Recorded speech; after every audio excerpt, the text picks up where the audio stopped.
안녕하세요. 주식유치원 야너주입니다. 5월 13일 금요일 오늘도 오늘의 경제 뉴스 시작해 볼게요. 오늘 살펴볼 주요 뉴스 5가지입니다. 먼저 첫 번째, 생산자 물가 지수마저 최고 수준을 기록한 미국 증시 혼조세로 마감되었습니다. 두 번째, 어제 장중에 1290원을 돌파한 원달러 환율 1300원도 위협하고 있네요. 세 번째, 물가는 사상 최대치인데 윤 정부가 역대 최대 59조 원의 추경을 어제 발표했습니다. 네 번째, 베이징에 직모 소문이 돌자 또다시 사재기 현상이 일어났는데요. 중국의 도시 봉쇄는 언제까지 지속될까요? 마지막으로 정부가 미국 바이든 대통령의 방안에 IPEF 가입을 예정하고 있다고 합니다. 이러한 IPEF 가입이 제2의 사드 사태를 불러올지까지 살펴볼게요. 첫 번째 뉴스입니다. 12일 뉴욕 증시는요, 주요 지수가 위험 회피 심리가 지속되며 대체적으로 하락 마감했습니다.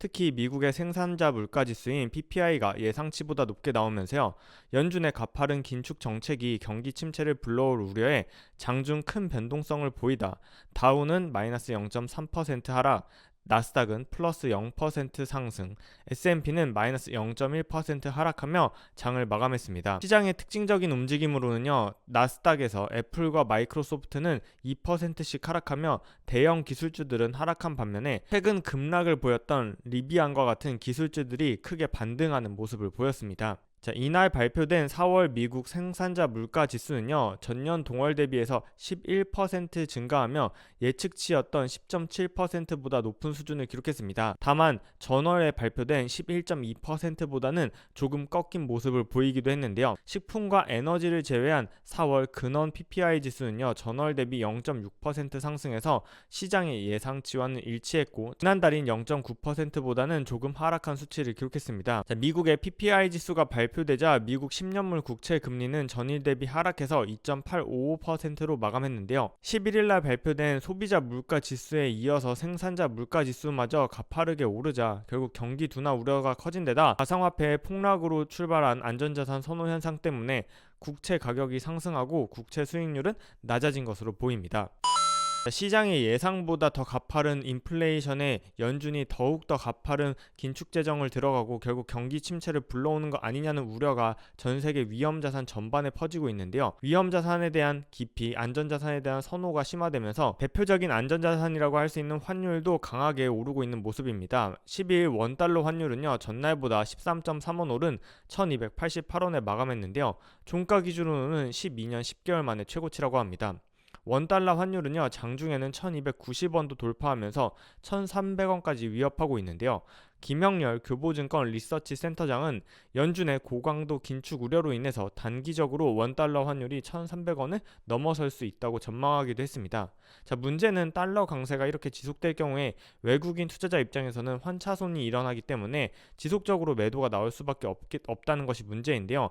외국인들은 코스피 시장에서 최근 5거래일 동안 1조 5천억이 넘는 순매도에 나선 것도 이를 보여주는 모습입니다. 자, 환율이 언제쯤 안정될지 지켜봐야 하는데요. 저는 바이든 대통령이 방한하는 5월 22일에서 22일 사이에 한미 통화 스와프가 체결이 된다면 이러한 환율 안정에 도움이 될 거라고 예상하고 있습니다. 자, 세 번째 뉴스입니다. 물가가 고공행진 중인데 윤 정부가 첫 추경으로 59조 원 역대 최대의 추경을 발표했습니다.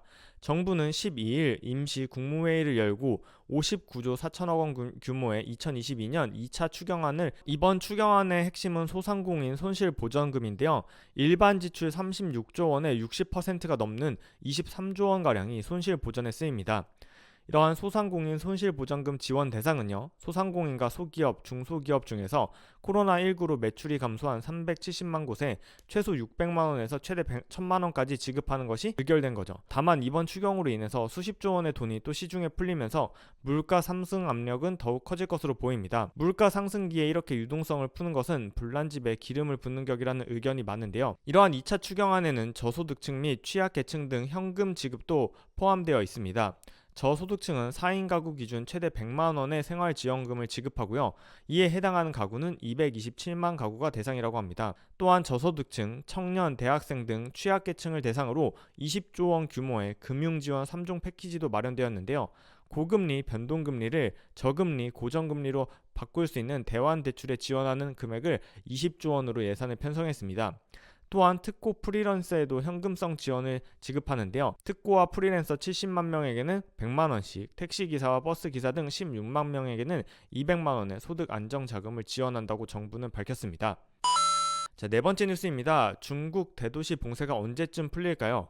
중국 베이징에서는 소셜미디어를 중심으로 어제 오후부터 사흘간 택배와 배달까지 중단돼 도시가 일시 정지되는 직무를 시행한다는 소문이 돌기 시작하면서요. 오른쪽에 보시는 사진처럼 대형 마트의 식품 코너에는요, 몰려든 주민들로 인해서 북새통을 이루고 사재기 현상이 나타났다고 합니다. 중국은 고강도 방역으로 국민들의 피로감이 누적되고 반발감이 커졌으며 경제 성장률마저 부정적인 영향을 미치고 있는데요. 하지만 중국은 지난 5일 자신들의 방역 정책에 대해서 자화자찬을 하면서 코로나 방역이 잘 이루어지고 있다고 발표했죠. 중국은 올해 10월 제20차 당대회에서 시진핑 주석의 3연임이 결정되기 때문에 많은 전문가들은 이러한 당대회가 있을 때까지 중국이 제로 코로나 정책을 유지하면서 도시 봉쇄를 이어갈 것이라고 전망하고 있습니다. 자, 마지막 뉴스입니다. 우리 정부가 조 바이든 미국 대통령의 방안을 앞두고 미국 주도의 IPEF 참여 방안을 확정했는데요. 중국이 이에 대해서 대놓고 경고를 보내고 있어 제2의 사드 사태가 우려되는 상황입니다.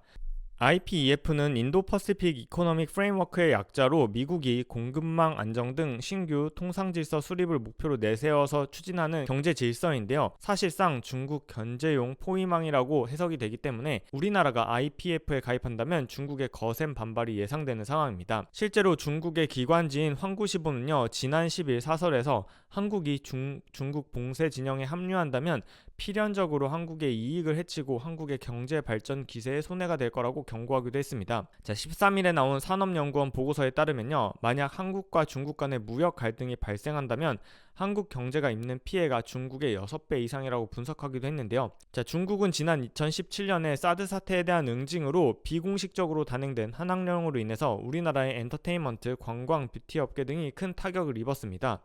이번 IPEF 참여도 제2의 사드 사태를 불러일으키진 않을까 우려가 되는 상황이네요. 13일 금요일 오늘의 경제 뉴스는 여기까지입니다. 저희 안어주는 오늘 오후에 마감 시황으로 돌아올게요. 그럼 마감 시황에서 만나요. 안녕.